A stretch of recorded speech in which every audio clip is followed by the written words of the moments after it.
হরিশ এবং যতীন, তোমরা কি এসির ইলেকট্রিক্যাল এবং ইলেকট্রনিক অংশগুলোর নাম বলতে পারবে? আচ্ছা, যেহেতু দুটোরই কাজের নীতি একই রকম, তাই আমি মনে করি এসি এবং ফ্রিজের ইলেকট্রিক্যাল এবং ইলেকট্রনিক পার্টস একই হবে।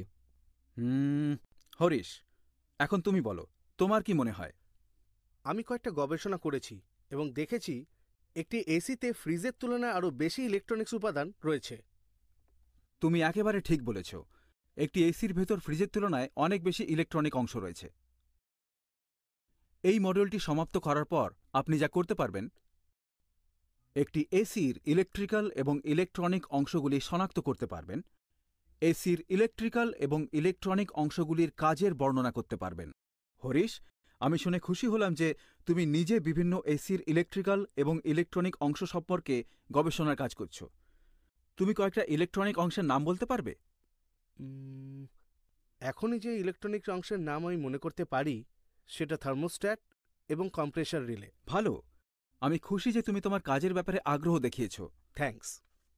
চলো ওয়ার্কশপে যাওয়া যাক এবং সেখানে আমি একটা উইন্ডো এবং স্প্লিট এসির ইলেকট্রিক্যাল আর ইলেকট্রনিক পার্টসগুলো দেখাবো।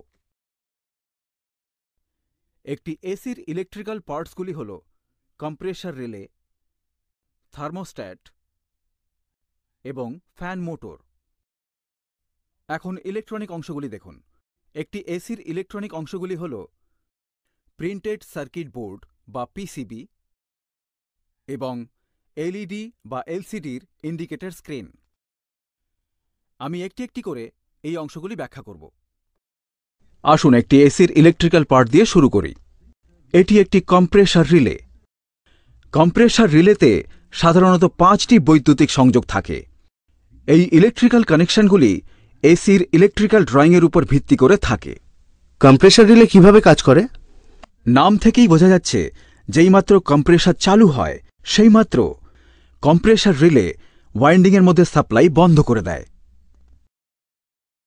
তুমি এয়ার কন্ডিশনের থার্মোস্ট্যাট দেখতে পাচ্ছ?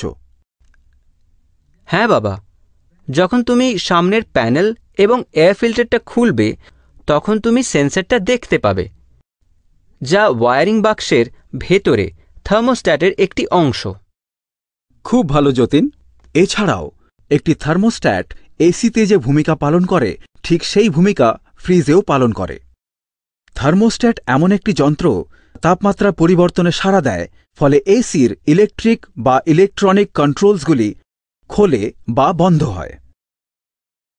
সমস্ত এসিতেই থার্মোস্ট্যাট থাকে, যা ম্যানুয়ালি সেট করা যায় এবং পরিচালিত করা যায়, বা স্বয়ংক্রিয়ভাবে প্রি প্রোগ্রাম থাকে যা ঘরের তাপমাত্রাকে নিয়ন্ত্রণ করে। আসুন এখন আমরা ফ্যান মোটরের বিষয়ে আসি। একটা ফ্যান মোটর হল একটা রুম এসিতে থাকা ডাবল শ্যাফট থাকা একটা ক্যাপাসিটর স্টার্ট ইন্ডাকশন রান। শ্যাফটের একটা দিক তাপকে বাইরে পরিত্যাগ করে এবং অন্য দিকটাতে একটা ব্লোয়ার থাকে, যা এয়ার ফিল্টার বা ইভ্যাপোরেটরের মাধ্যমে বাতাস শোষণ করে এবং কন্ডিশনিং এরিয়াতে ঠান্ডা বাতাস নিক্ষেপ করে। স্প্লিট এসির ঘরের ভিতরের এবং বাইরের ইউনিটগুলোতে স্বতন্ত্র ফ্যান মোটর থাকে। একটা হলো বাইরে থাকা কন্ডেন্সারের জন্য এবং অন্যটা হলো ঘরের ভিতরে থাকা ইউনিটের জন্য ইভাপোরেটরের মধ্যে। এই ফ্যান মোটরগুলো একই প্রকারের কাজ করে। আমরা এসির ইলেকট্রিক্যাল পার্টসগুলি দেখেছি।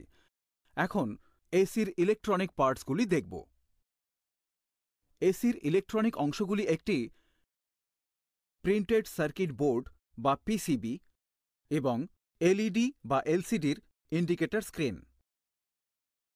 একটি প্রিন্টেড সার্কিট বোর্ড বা পিসিবি পরিবাহী পথ ব্যবহার করে একটি এয়ার কন্ডিশনারের বৈদ্যুতিক উপাদানগুলিকে সংযোগ করতে ব্যবহৃত হয়। কয়েকটি ইলেকট্রনিক উপাদান যেগুলি পিসিবির উপর মাউন্ট করা থাকে সেগুলি হল fan motor speed relay, transformer, fuse, rectifier, resistor, capacitor, diode, triode, transistors এবং আইসিস। এখন এলইডি, এলসিডির ইন্ডিকেটর স্ক্রিন দেখুন। এলইডির অর্থ হল লাইট এমিটিং ডায়োডস। এটা সেই পর্দা যেখানে তাপমাত্রা দেখা যায়। একটি এয়ার কন্ডিশনারের এই এলইডি স্ক্রিনেই আমরা তাপমাত্রা, মোড, পাখার গতি ইত্যাদি দেখতে পাই। এলসিডির অর্থ হল লিকুইড ক্রিস্টাল ডিসপ্লে। এটি একটি ফ্ল্যাট প্যানেল যাতে ইলেকট্রনিক ভিজুয়াল ডিসপ্লে রয়েছে। বন্ধুরা, আমরা একটি এসির ইলেকট্রিক্যাল এবং ইলেকট্রনিক অংশ সম্বন্ধে আলোচনা করলাম। আসুন আরও একবার সংক্ষেপে দেখে নেওয়া যাক।